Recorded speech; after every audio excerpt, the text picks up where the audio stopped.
Errado com o Mundo fala de uma série de temas, né? Fala de uma série de assuntos que são pertinentes para o que a gente está vivendo hoje, sobre temas de família, sobre uma série de questões, né?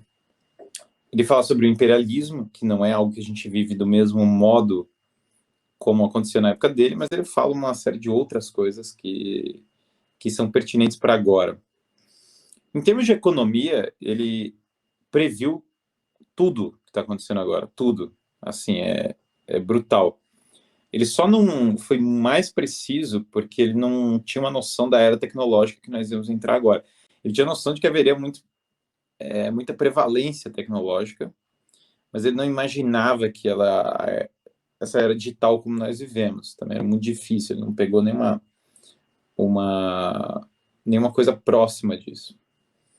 Mas ele imaginava que o que ia acontecer, que todos os regimes do mundo, eles iam roubar para uma espécie de mistura de capitalismo e socialismo, que é a coisa mais precisa, assim, possível para se prever. Porque os países, você tem o caso da China, que ela tinha uma economia mais socialista. E aí ela começou a migrar para uma economia para ter uma economia de mercado, mantendo as estruturas do socialismo. Ao mesmo tempo, os governos europeus, os Estados Unidos, eles fizeram o caminho oposto. Eles, na verdade, tinham uma estrutura de mais mercado e eles foram rumando para o crescimento do Estado, para o Estado ter cada vez maior, um impacto maior e uma influência maior.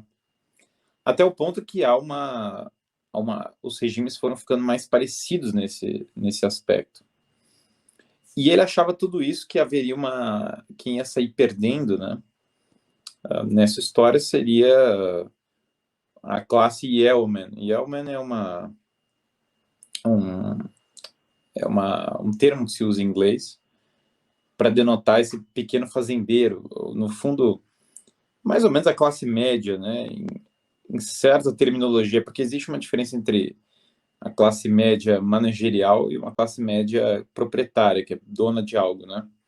Mas, sei lá, o dono de um restaurante, uma pessoa que vai ter contato, né, com algum empreendimento, alguma coisa assim, essas pessoas equivaleriam a um yeoman contemporâneo. Seriam pessoas que são pequenos proprietários, pessoas que têm acesso a alguma coisa assim nessa linha, né? E esse pequeno proprietário, esse dono de uma ele é muito passado para trás hoje. As pessoas têm muita dificuldade de ter propriedade.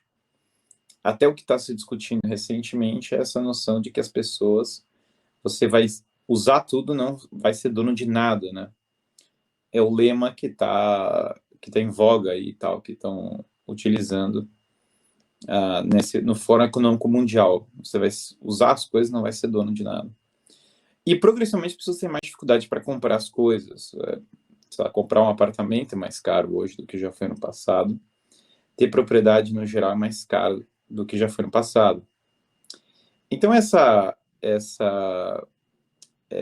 mudança, né, o Chesterton previu bastante. Ele tem um livro que chama ele tem um livro chamado A Taberna Ambulante.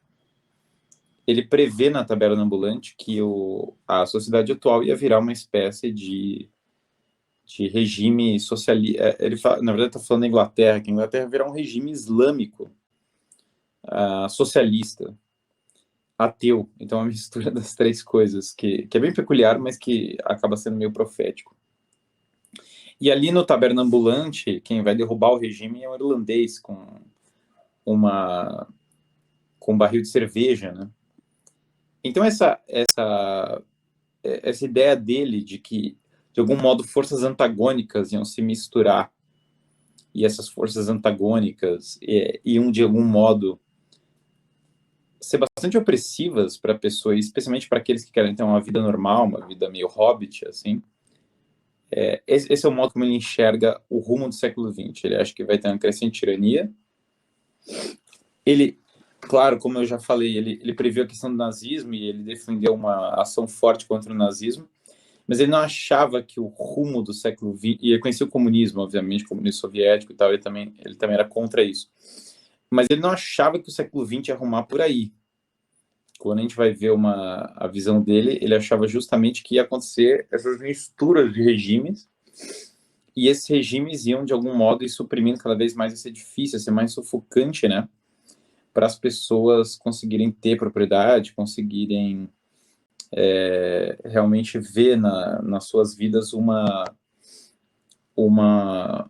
uma qualidade de vida melhor com propriedade, podendo a família ser substancialmente prejudicada também.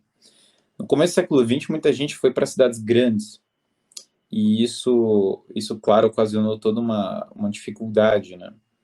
Porque se as pessoas estão nas cidades grandes, elas vão ter aí as pessoas nas cidades grandes vão ter um problema, vão ter uma dificuldade maior de poder se relacionar. A vida comunitária vai ser prejudicada pela urbanização muito rápida.